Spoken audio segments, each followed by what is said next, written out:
Good morning, dreamers. How are you today? Hello, Stella. You coming to say hi?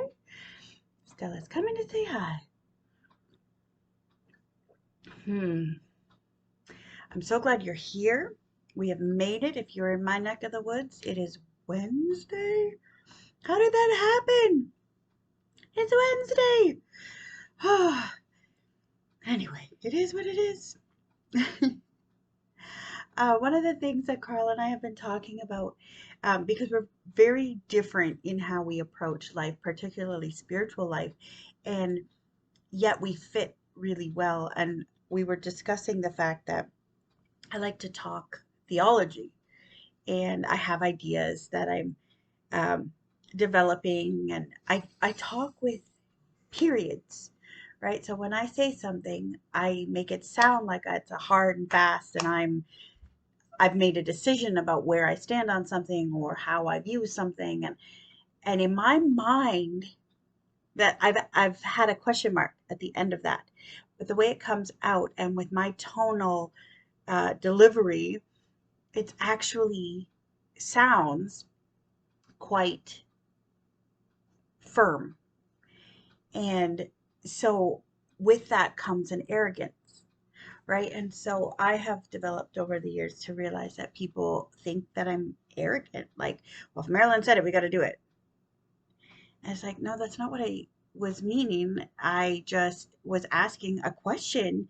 Actually, I was not stating a fact, but the way I talk, and I have to be aware of my uh, limitations. Let's put it that way. I have to be aware of my limitations so I can express myself further and truly help people realize I'm asking questions and I'm wanting to engage in dialogue, not monologue.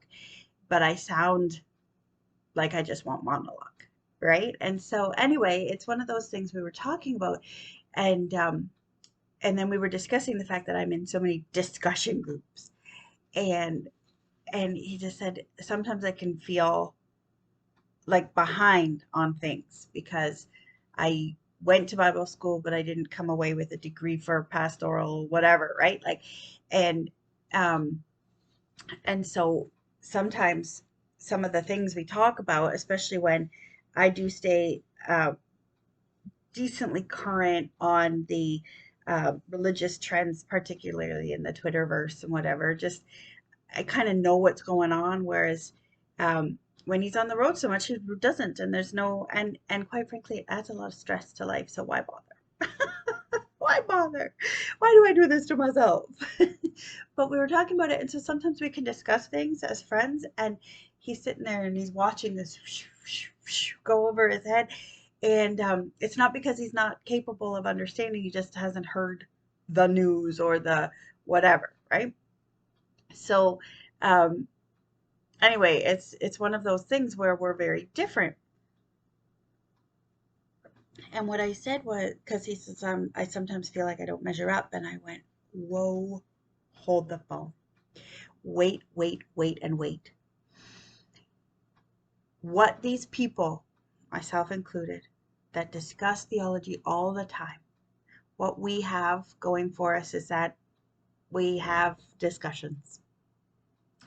I said, but what people created like you have is that you have an actual direct ministry to call people up, to encourage them, to make them food, or to offer them a hospitality. And that's a side of me that I have had buried for a very long time. And I love that he's uncovering it because that's the true me.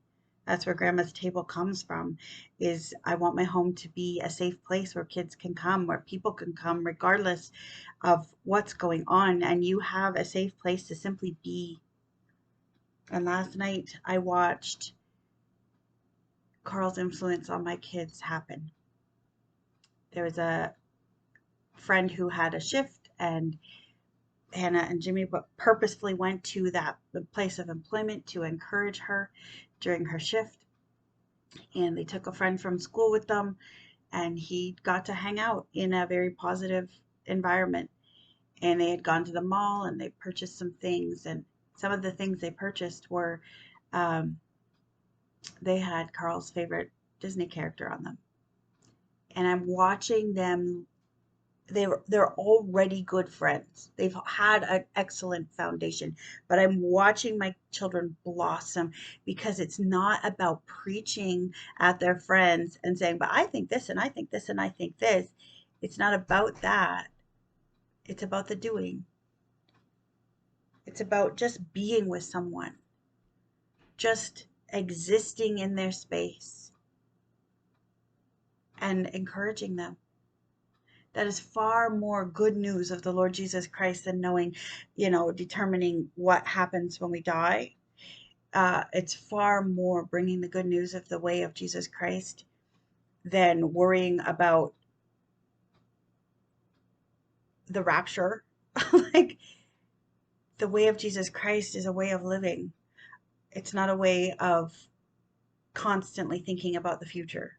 It's a way of living present with people now. Yes, there's things to think about, whatever, but I'm talking about the everyday beauty of the way of Jesus Christ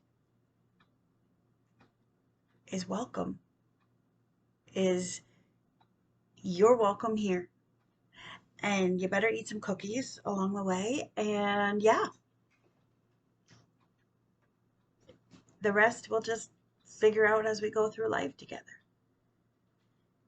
And I'm thinking it's so much more important than being seen as right and having the right uh, thing to check off in a box somewhere,